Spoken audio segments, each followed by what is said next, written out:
வேட்டை ரொம்ப ரொம்ப விறுவிறுப்பா சுறுசுறுப்பா இந்த பகுதி இந்த நிகழ்ச்சி போய்கிட்டு இருக்கு. பல நிகழ்ச்சிகள்ல வந்து ஒன் சைடடா இருக்கும். அதுவும் ஐஐடி போன தரம் வந்த போது அவங்களுக்கு மட்டுமே எல்லா கேள்விகளுக்கான பதிலும் தெரிஞ்ச மாதிரி ஒரு மாயை இருந்தது. ஆனா இன்னைக்கு அப்படி இல்லை. 3 டீம்ஸ் வந்து ரொம்ப சுறுசுறுப்பா பெர்ஃபார்ம் பண்ணிட்டு இருக்காங்க. பட் 4வது டீம் கொஞ்சம் பின்தங்கி இருந்தாலும் இப்ப இந்த சுற்றுல நீங்க அதை வந்து மாற்றி அமைக்கக்கூடிய வாய்ப்பு உங்களுக்கு கிடைக்குது. எப்படின்னா இந்த சுற்று அள்ளிக்கொள்ள 6, அதாவது உங்களோட திரையில தெரியறது 6 துறைகள். அந்த துறையில எந்த ஒரு டாபிக் உங்களுக்கு வேணும்னு நீங்க சூஸ் பண்ணிக்கலாம். அந்த டாபிக்கான கேள்வி நம்ம கேட்போம். சரியா? இதுல இன்னொரு அட்வான்டேஜ் என்னன்னா பின்தங்கி இருக்கிற டீம்ல இருந்து முன்னணியில இருக்கிற டீமுக்கு இந்த ரவுண்ட் போகும். மற்ற எல்லா ரவுண்டுமே நேர் வரிசையில் போகும் பொழுது இந்த ரவுண்டு வந்து பாயிண்ட் யாருக்கு குறைவாக இருக்கோ அவங்க கிட்டேருந்து தான் பாஸ் ஆகும். ஸோ இப்போ நீங்கள் தான் வந்து முதல் டாப்பிக்கை சூஸ் பண்ணுவீங்க. பாஸ் ஆகும்போதும் கேள்விகள் யார் பாஸ் பண்ணாலும் உங்களுக்கு தான் வரும். ஸோ உங்களுக்கு இந்த ரவுண்டில் தான் மேக்ஸிமம் பாயிண்ட்ஸ் எடுக்கக்கூடிய ஒரு நல்ல வாய்ப்பு இருக்குது. ஸோ இஃப் யூர் ரெடி, என்ன துறை வேணும்னு சூஸ் பண்ணுங்கள். சினிமா நம்ம பின்தங்கி இருக்கும்போது செலக்ட் பண்ணுறதுக்கு ஒரு சேஃப்டியான ஒரு டாபிக். உங்களுக்கான கேள்வி இதோ திரையில். திரைப்பட இயக்குனர் ராம்கோபால் வர்மாவின் சுயசரிதை நான் இஷ்டம் தெலுங்குல. நான் இஷ்டம்ங்கிற இந்த புத்தகம் யாருக்கு சமர்ப்பணம் செய்யப்பட்டுள்ளது? பேரே வந்து என் இஷ்டம் அப்படின்னு பேர் வச்சிருக்காரு தன்னோட ஆட்டோபயோகிராஃபிக்கு. அவர் யாருக்கு டெடிகேட் பண்ணியிருக்காரு சொல்லுங்க. மணிரத்னம் அவர்கள். மணிரத்னம் அவர்களுக்குங்கிறது தவறான விடை. சாரி இந்தியன் பில்லர்ஸ், நீங்க அவ்வளோ யோசிக்கிற அளவுக்கு இல்லை. சிம்பிளா sometimes simplest answer is the right answer. 3வது இடத்துல இருக்கிற அணிக்கு இப்போ இந்த கேள்வி பாஸ் ஆகும். ஃபீனிக்ஸ் பறவைகள், நீங்க தான் 3வது இடத்துல இருக்கீங்க. இதுல ஒரு 10 பாயிண்ட் வருதான்னு பார்ப்போம். சத்யஜித் ரே. இல்ல, அவ்வளோலாம் இல்ல. அவர் பேர் என்ன எழுதியிருக்காரு? ஏன் இஷ்டம்னு சுயசரிதை எழுதியிருக்காரு. நான் இஷ்டம் அப்படின்னா ஏன் இஷ்டம். சரிங்களா? இந்த நூல் யாருக்கு சமர்ப்பணம் செய்யப்பட்டுள்ளது? அறிவு பிரியர்கள். Super star Rajinikanth. நல்ல கெஸ், அருமையான கெஸ், ஆனா தவறான விடை. வேட்டையாடு விளையாடு. என்டிஆர். என்டிஆர். ஃபைனலி நீங்க ஒரு தவறான ஆன்சர் சொல்லியிருக்கீங்க.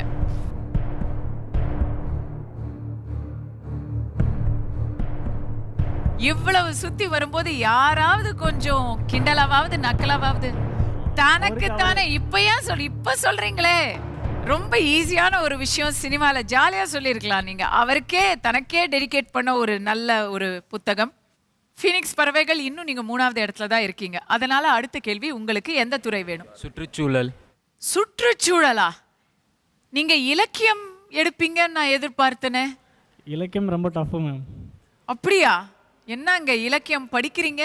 அரியர்ஸ் கூட இருக்கு. அப்படியா? சரி, சுற்றுச்சூழலுக்கே போவோம். உங்களுக்கான கேள்வி. இவையெல்லாம் தேக்கரணிகள். இதுக்கும் சுற்றுச்சூழலுக்கும் என்ன சம்பந்தம்? இந்த ஸ்பூன் உடைய சிறப்பம்சம் என்ன? இந்த ஸ்பூனை தயாரிக்கிற கம்பெனியோட பேரு பேக்கீஸ், ஹைதராபாத்ல இருக்கு. இந்த ஸ்பூன் உடைய சிறப்பம்சம் என்ன? இது வந்து மக்கும் பொருள், அதனால சுற்றுச்சூழலுக்கு எந்த பாதிப்பும் இருக்காது. இல்லை, சுற்றுச்சூழல்னு நம்ம சொல்லிட்டோம், அதான் டாபிக். ஸோ சுற்றுச்சூழலுக்கு பாதிப்பு இல்லைங்கிறத ஒத்துக்கிறேன். எந்த வகையில் பாதிப்பு இல்லைங்கிறத சரியா சொல்லணும்.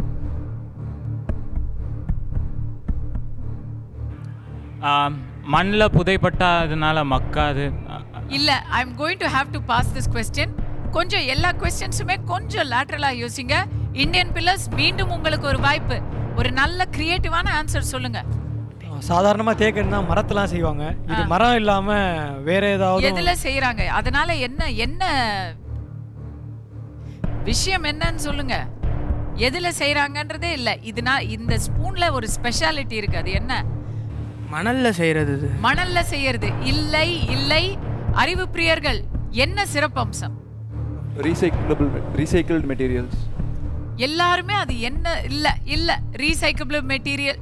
அதாவது நீங்க சொல்றது சரிதான், ஆனா அது வந்து மிக சரியான பொருத்தமான பதிலா இல்ல.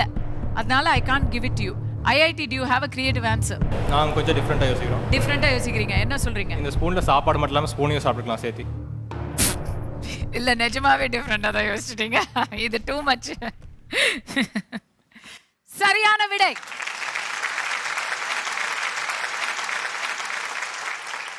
வித்தியாசமான சிந்தனைக்கு எப்பவுமே வெற்றி உண்டு. டிஃப்ரெண்ட் திங்கிங்க்கு எப்பவுமே ரிவார்ட்ஸ் உண்டு. இந்த ஸ்பூன் வந்து ரீசைக்கிளபிள் மெட்டீரியல் சரிதான், மக்கும் பொருள் சரிதான். ஆனால் என்ன மேட்டர்னா ஸ்பூனையும் சேர்த்து சாப்பிடலாம். அவங்க ஸ்பூன் மட்டும் இல்லை, அவங்க தட்டு கரண்டி, இந்த பேக்கீஸுங்கிற நிறுவனம் வந்து தட்டு கரண்டி எல்லாமே பண்ணுறாங்க. கப்ஸு, நீங்கள் கப்பில் இருக்கிற இது ட்ரிங்க்ஸை குடிச்சிட்டு கப்பையும் அப்படியே சாப்பிட்றலாம். இந்த ஐஸ்கிரீம் கோன் மாதிரி, ஐஸ்கிரீமை சாப்பிட்டு கோனை சாப்பிட்றது இல்லையா, அந்த மாதிரி. அதான் கான்செப்ட். நீங்கள் நிஜமாவே வித்தியாசமாக யோசிச்சிங்க. நான் கேலி பண்ணுறேன்னு தானே நினச்சிங்க நீங்கள்? ஆனால் அதான் சரியான விடை. 10 பாயிண்ட் வேறு உங்களுக்கு. ஸோ உங்கள் முன்னணி இன்னும் வந்து இன்க்ரீஸ் ஆகிட்டே இருக்கு. 3வது கேள்வி, 2ஆம் இடத்துல இருக்கிற அறிவு பிரியர்களுக்கு எந்த துறை நீங்கள் சூஸ் பண்ண போகிறீங்க? இலக்கியம். இலக்கியம். உங்களுடைய வினா ஒரு விஷுவல். இலக்கியத்தில், தமிழ் இலக்கியத்தில் ரொம்ப ஃபேமஸான ஒரு கேரக்டர் பாருங்க, யாருன்னு சொல்லுங்க, அவ்வளோதான். ரொம்ப ரொம்ப ரொம்ப பிரபலமான தொலைக்காட்சி தொடர்ல கூட வந்திருக்கு இந்த character.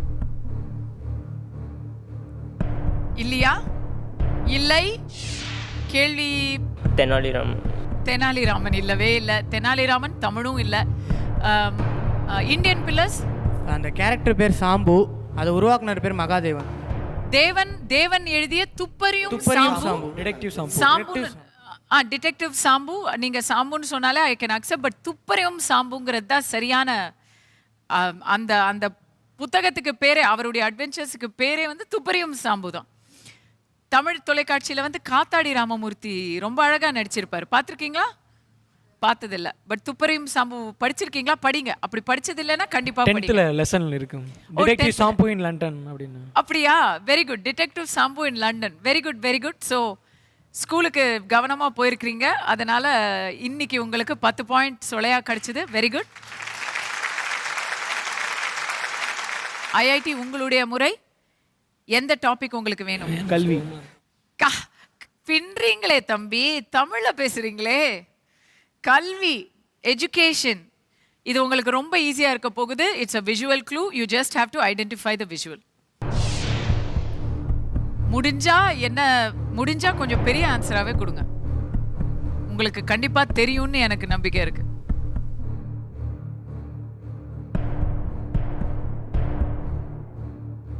This is logo of Nalanda University. Specific Nalanda, வெறும் நலண்டாவா? சரி, you explain the funda.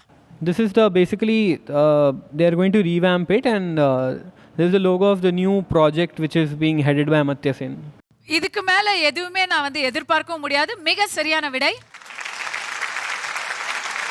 Only thing, நலண்டாங்கிறதுக்கு முன்னாடி நியூ நலண்டா யூனிவர்சிட்டின்னு சொல்லியிருந்தீங்கன்னா சரியா இருந்துக்கும். That would have been the accurate answer.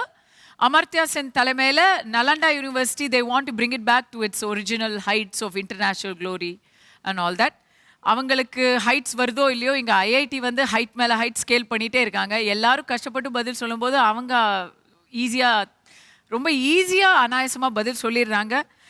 இதற்கான ரிவார்ட்ஸ் எப்படி அமைஞ்சிருக்கு, இப்போ ஸ்கோர்ஸ் எப்படி அமைஞ்சிருக்குன்னு பார்ப்போம். இந்தியன் பில்லர்ஸ் இந்த ரவுண்டில் கொஞ்சம் வந்து இம்ப்ரூவ்மெண்ட் இருக்குது. 20 பாயிண்ட்ஸில் 4வது இடத்துல இருந்தாலும் 20 பாயிண்ட்ஸில் இருக்கீங்க. இது ரொம்ப முக்கியம். ஏன்னா அடுத்த ரவுண்டு வந்து பஸர் ரவுண்டு, அதான் கடைசி ரவுண்டு. உங்களுக்கும் 3வது இடத்துல இருக்கிற ஃபினிக்ஸ் பறவை, நீங்கள் 30ல் இருக்கீங்க. அறிவு பிரியர்கள் நீங்கள் 40ல் இருக்கீங்க. எல்லாரை விட அதிகமாக தனிய இடத்துல 80 பாயிண்டோட ஐஐடி இருக்காங்க. இப்போ 20க்கு 30க்கு 40க்கு பெரிய வித்தியாசமே இல்லை. ஒரே ஒரு பஸர் கொஸ்டினில் அப்படியே தலைகீழாக மாறிடலாம். இப்போ நீங்கள் தான் கடைசி இடத்துல இருக்கீங்க. இதே மாதிரி இருந்தால் எலிமினேட் ஆகிறதுக்கான வாய்ப்பு உங்களுக்கு தான். ஆனால் நீங்கள் பதில் சொல்லி அவங்க பின்தங்கினாலோ, இல்லை நீங்கள் ஏதாவது ஒரு தவறான பதில் சொன்னாலோ, இந்த 3 டீமில் யார் வேணால் எலிமினேட் ஆகலாங்கிற ஒரு பயங்கரமான சஸ்பென்ஸில் தான் நம்ம வந்து we are going into the buzzer round. Buzzer ரவுண்டுக்கு நீங்கள் 3 டீம்ஸும் தயாராக இருங்க. இதோ பஸரில் உங்களுடைய ஃபர்ஸ்ட் கேள்வி. இந்த கேள்வி ஒரு audio clue. Identify the voice. आज तुम्हें एक कहानी सुनाता हूं मैं. शेर की कहानी सुनोगे? जा मुन्ना.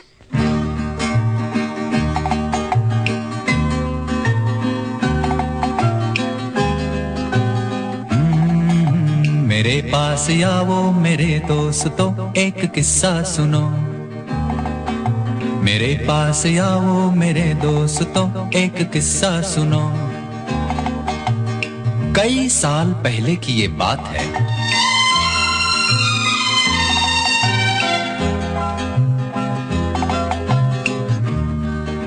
बोलो माँ चुप क्यों हो गए? भयानक अंधेरी सी रात में யாராலையும் கண்டுபிடிக்க முடியலையா? ஐஐடி நீங்களுமே கிவ் அப்பா? ட்ரை பண்ணுங்க.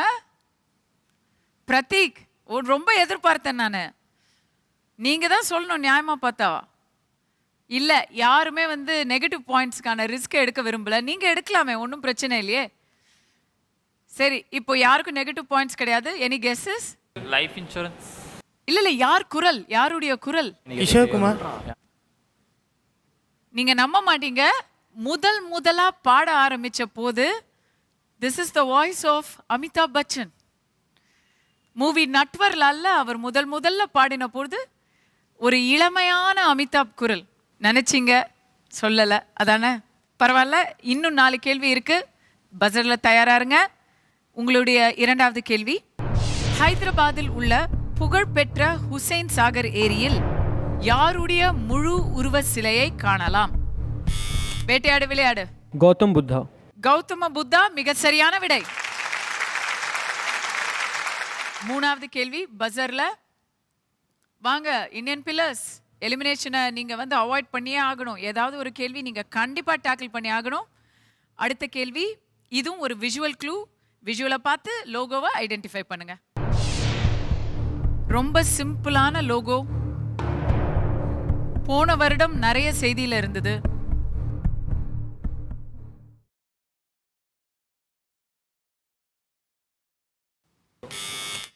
ஐஐடி மறுபடியும் Olympic gold quest. Olympic gold quest. Those are the exact 3 words I was looking for. சரியான பதில். ஒலிம்பிக் கோல்ட் குவெஸ்ட்னா என்ன? அது வந்து ஒரு மூவ்மெண்ட் விரேன் ராஸ்கினோ ஸ்டார்ட் பண்ணுறதுன்னு நினைக்கிறேன். Abhinav Bindra. Geet Sethi and Prakash Padukone, they've started this to aid நம்ம இந்திய வீரர்கள். ஒலிம்பிக்ஸில் வந்து நாம் பெரிய கண்டிஞ்சென்ட் அனுப்புகிறோம், ஆனால் வரும்போது பதக்கம் வந்து கையளவு தான் வருது. ஸோ நம்ம வீரர்களுக்கு எந்த விதமான ட்ரைனிங், என்கரேஜ்மெண்ட், சப்போர்ட், ஸ்பான்சர்ஷிப், இப்படி எத்தனையோ விஷயங்கள் இருக்குது ஒலிம்பிக்ஸ் போகிறதுல. ஸோ இந்த விஷயம் எல்லாத்துலேயுமே வந்து வீரர்களை தயார்படுத்தணுங்கிறதுக்காக ஆரம்பிக்கப்பட்ட ஒரு இயக்கம் தி ஒலிம்பிக் கோல்ட் குவெஸ்ட். இந்த பஸர் ரவுண்டின் 4வது கேள்வி, இந்த நிகழ்ச்சியின் பெனல்டிமேட் கேள்வி இதுதான். அகெயின் எலிமினேஷன் அவாய்ட் பண்ணணும்னா நீங்கள் இதெல்லாம் வந்து கண்டிப்பாக பதில் சொன்னால் தான் உங்களுக்கான வாய்ப்பு இருக்குது. இல்லைனா அவங்க ரொம்ப சேஃப்டியாக அவங்க அடுத்த ரவுண்டுக்கு போயிடுவாங்க. ஓகே, உங்களுடைய 4வது கேள்வி, விக்கு விநாயக் ராம் எந்த வாத்தியத்தை உலகளவில் பிரபலப்படுத்தினார்? நீங்க வந்து அவங்களுக்கோ இவங்களுக்கோ சான்ஸே கொடுக்க மாட்டேங்கிறீங்க. சொல்லுங்க. கட்டம். கட்டம். விக்கு விநாயக் ராம் கட்டம் சரியான பதில். 5 கேள்விகள்ல ஒரு கேள்வி யாரும் பதில் சொல்லல. 3 கேள்விகளை ஐஐடியே வந்து பதில் சொல்லிட்டாங்க. இப்போ அவங்க அந்த 80ல இருந்தாங்க, 100 தாண்டி போய்கிட்டு இருக்காங்க. பட் மற்ற 3 அணிகளும் வந்து இன்னும் பதிலே சொல்லல. இந்த கேள்வியில நீங்க பதில் சொன்னா இந்த நிகழ்ச்சியில ஒரு திருப்பம் அமையும்.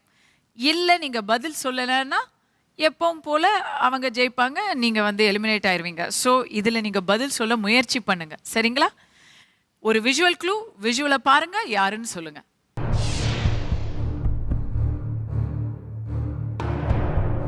லட்டு மாதிரி தெரியுதேங்க, அவர் முகம் மாறவே இல்லையே, இன்னைக்கு வரைக்கும் இதே முகம் தான் அவருக்கு. Rahul Dravid. ராகுல் திராவிட். இந்தியன் பில்லர்ஸ், தூண் மாதிரி அப்படியே உட்காந்துட்டீங்களே. 3 தூண்களும் வந்து கொஞ்சம் முயற்சி பண்ணியிருக்கலாம். தகுதி சுற்றுல அந்த அளவுக்கு நல்லா பெர்ஃபார்ம் பண்ணிட்டு இங்க வந்து நீங்க வந்து இன்னைக்கு உங்களுடைய நாளா அமையலை. ஸோ இன்றைய எபிசோட்ல யார் வின்னர்ஸ்ன்னு பார்த்துட்டு இருக்கிற நம்ம எல்லாருக்குமே தெரியும். 120 பாயிண்ட்ஸ். கங்க்ராச்சுலேஷன்ஸ் ஐஐடி சென்னை வேட்டையாடு விளையாடு team.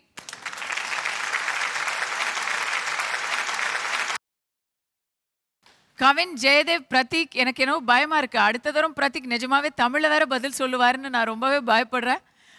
I look forward to seeing your team in the third round of this search. இரண்டாவது இடத்துல நல்ல பர்ஃபார்மன்ஸ். ஐஐடி மட்டும் இல்லைன்னா இவங்க இன்னுமே நிறைய நல்லா பண்ணியிருப்பாங்க. பஸ்ஸரை வந்து ஐஐடி விட்டு கொடுக்கறதே இல்லை. அறிவு பிரியர்கள் 40 மதிப்பெண்களோட அறிவு பிரியர்கள். வெரி குட் பர்ஃபார்மன்ஸ் ஃப்ரம் அறிவு பிரியர்கள், கோயம்புத்தூர். சின்சியரிட்டி, நொபிலிட்டி, சர்வீஸ் நல்லாவே பெர்ஃபார்ம் பண்ணியிருக்கீங்க. மூணாவது இடத்துல இன்னைக்கு சேஃபா அடுத்த ரவுண்டுக்கு போகிற டீம் வந்து ஃபீனிக்ஸ் பறவைகள். ஆங்கில இலக்கியம் படித்தாலும் இந்த இடத்துல அமைதியே உருவாயிருந்து அதே 30 பாயிண்டோட அடுத்த ரவுண்டுக்கு மூன்றாவது கட்டத்துக்கு நீங்கள் தேர்வாகி இருக்கீங்க. பிரியா விடை கொடுக்க வேண்டிய சமயம் வந்தாச்சு. இந்தியன் பில்லர்ஸ் தகுதி சுற்றுல எக்ஸலண்ட்டாக பண்ணீங்க. ஆரம்பத்தில் ரொம்ப வேகமாக பாய்ச்சலோட முன்னேறினீங்க. ஆனால் இங்கே வந்து உட்கார்ந்த இடம் உங்களுக்கு சரியாக அமையலை. உங்களை நான் ரொம்ப மிஸ் பண்ண போகிறேன். இந்த நேரத்தில் நீங்கள் என்ன ஏதாவது சொல்கிறீங்களா, ஏதாவது சொல்ல விரும்புகிறீங்களா? நாங்கள் வந்துட்டு யூஜி ஸ்டூடெண்ட் எங்கள் காலேஜ்லேயே. இதுதான் ஃபஸ்ட் டைம் நாங்கள் இந்த மாதிரி குவிஸ் அட்டன் பண்ணுறது. இது ஒரு தொடக்கம் தான், முடிவில்லை. கண்டிப்பாக மேலே மேலே உயர்வோம், நல்லா ஜெயிப்போம், நம்பிக்கை இருக்குது. Excellent excellent. First year students ஒரு ஸ்டெப்பிங் ஸ்டோனாக எடுத்துகிட்டு அடுத்த இதை நாங்கள் பார்த்துட்டு போயிடுவோம். Very good very good. Abdul Kalam படித்த இடத்துல இருந்து நீங்கள் பேசும்பொழுது அந்த நம்பிக்கை தான் உங்களுடைய உத்வேகமாக இருக்க போகுது. இன்னைக்கு நீங்கள் ஃபஸ்ட் டைம் வந்து இந்த அளவுக்கு கான்ஃபிடென்ட்டாக பர்ஃபார்ம் பண்ணியிருக்கீங்கன்னா கண்டிப்பாக இதை தொடக்கமாக எடுத்து கீப் ப்ராக்டிஸிங். எங்கள் காலேஜுக்கு நாங்கள் தேங்க் பண்ணிக்கிறோம், எங்கள் பேரண்ட்ஸ் தேங்க் பண்ணிக்கிறோம். எஸ்பெஷலி காலேஜ் டீன் செல்வகுமாரன் ஐயா அவருக்கு அவங்க ரொம்ப என்கரேஜ் பண்ணி எங்களை இங்கே அனுப்புகிறாங்க. ஃபஸ்ட் இயர் ஸ்டூடெண்ட்ஸ் அப்படிங்கிற ஒரு இது இல்லாமல் ரொம்ப பூஸ்டப் பண்ணி அனுப்புகிறாங்க. அவங்களுக்கு எங்கள் சார்பாக நன்றியை நாங்கள் தெரிவிச்சுக்கிறோம். கண்டிப்பாக உங்களுடைய கல்லூரிக்கும் உங்களுடைய அணியினருக்கும் உங்களுடைய பெற்றோர்களுக்கும் நீங்கள் பெருமை தேடி தந்திருக்கீங்க. All the best in everything in future. இன்னைக்கு இந்த நிகழ்ச்சி இந்த இடத்துல நிறைவு பெறுது. ஆனால் இந்த தேடல் தொடர்ந்துட்டே இருக்கு. தொடரும் இந்த தேடலில் இங்கேருந்து 3 அணிகள் போகிறாங்க. ஒரு அணி இன்னைக்கு நம்மக்கிட்டேருந்து விட பெறுது. அதே போல் நானும் உங்ககிட்டேருந்து விட பெறுறேன். அடுத்த வாரம் மீண்டும் சந்திப்போம் வினாவிடை வேட்டையில்.